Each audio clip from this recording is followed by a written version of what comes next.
Grease the surface of the paste using a little vegetable fat and press it into the mould using your forefingers. We have chosen a strong yellow 50-50 flour paste and sugar paste mix to fill the daffodil cavity so that the method can be seen more clearly. Remove the excess paste using a fine edge scraper from the middle of the flower to the outside edge. Make sure to use your finger to prevent the paste from being pushed out of the cavity. Further hints and tips on the techniques used in general for this range can be found in our How to Use the CelShapes mould video. Turn the mould so the excess can be removed from the other side. Once smooth and levelled, use a pointed tool to release the tips of the petals and make sure the paste has not stuck. Finally, insert the tool and lift the daffodil from the mould. Lay the daffodil face up on the yellow side of the cell pad. To soften and shape the petals, you will need a Dresden tool or a silicone shaper. Insert the point of your tool into the middle of the petal and gently rub it from side to side before drawing it towards the tip. If the point of the petal becomes distorted in shape, pinch using your fingers so it retains its characteristic shaping. Repeat for all 6 petals. To accentuate the daffodil trumpet, insert the silicone tip into the hollow, then use this to press the paste very gently against your fingers so it thins.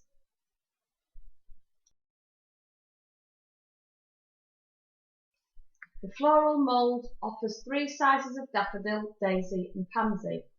There are full flower heads, varying side views and buds, so settings and arrangements can be achieved. A tiny amount of vegetable fat mixed with a few grains of edible powder can make a paste which can be added to moulded pieces without causing excessive colour dispersion or bleed. Use a soft bristled brush to break down the grains of dust and combine it with the fat. Make sure to do this where the colour can be contained, e.g. in a palette. If you prefer a lighter, more subtle coloured flower, you can add colouring onto white paste. Rest the flower on top of some paper towel and brush the excess colour from the bristles before painting the paste. This will reduce the intensity of the colour being applied and it can be disposed of after the painting is completed. When creating designs using moulds, it can be very helpful to do a trial setup before adding any piped stems, etc. Lay the flowers and leaves on top of the oval frames too and make positioning adjustments before adding any softened icing or piping.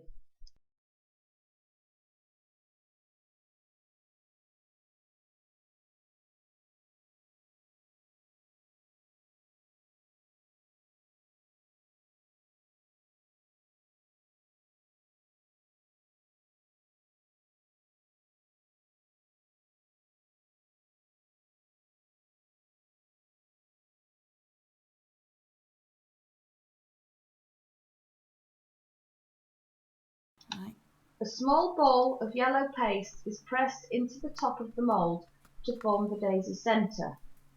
So the process can be seen clearly, some pink paste has been used in place of the usual white. Press the paste into the cavity, making sure that the 2 colours of paste bond together. Use a scraper to trim away the excess paste. Rub to smooth, making sure the 2 colours have blended and there are no feathery edges. Use a scriber to release the paste and then lift the half daisy out of the cavity.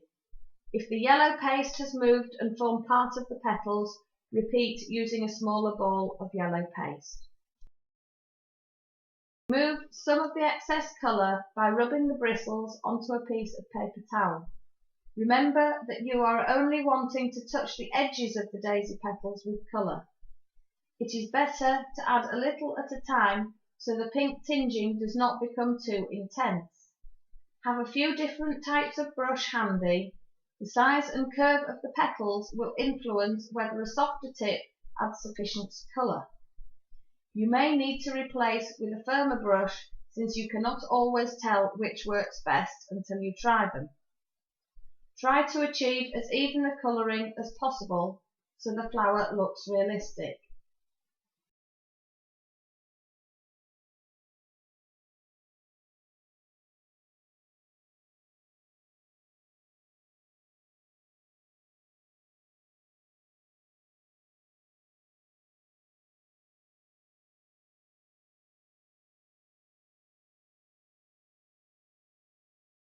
A finer brush is used to add green at the base of each petal. Be careful not to add too deep a shade. The use of pastel tones will keep the flower looking delicate.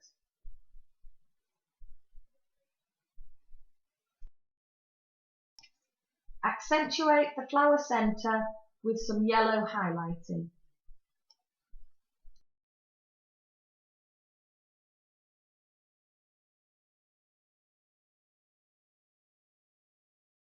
Before assembling your design on the cake, lay out the pieces to finalise the positioning and then transfer using softened icing to fix each piece into place.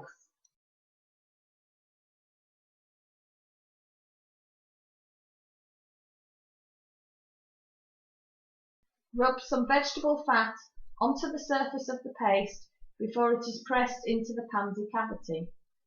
Make sure to grade the paste towards the centre, leaving the back petal empty. The firmer the pressure, the more defined the markings on the petals will be. Fill the rest of the cavity with some blue paste. By pressing and smoothing it with your finger, you will encourage a bond between the two colours.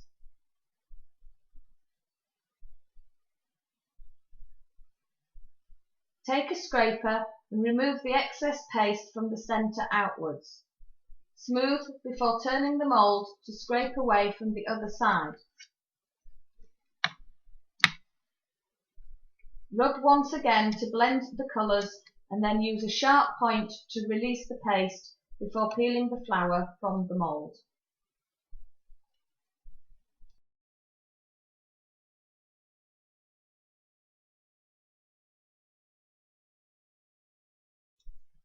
To achieve a realistic pansy, use a pair of fine pointed scissors to cut between the bottom petal and the wing petals. The silicone shaper's tip is pressed and drawn from the centre out over the edge of the petal while it is placed on the softer side of the cell pad. The flexibility of this surface allows the paste to become thinned. Once the wing petals have been separated from the back petal, curve the edge of the bottom petal upwards so that you can thin the paste and extend the side petal beneath the bottom one. As the white paste is thinned, the blue paste will begin to show through. Repeat, enlarging one side of the blue back petal beneath the wing petal.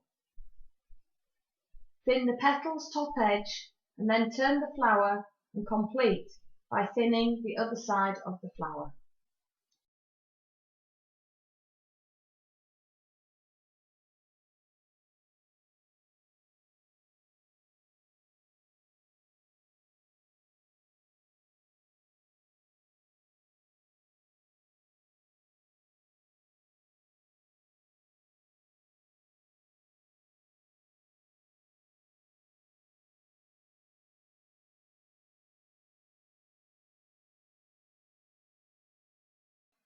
Add some blue colouring to the lower petals, making sure it is stronger in the flower centre and fades to leave a white border around the edge.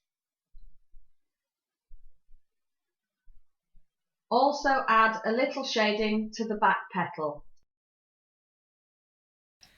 Some fine lines should be painted on, radiating from the flower centre on both the lower and side petals.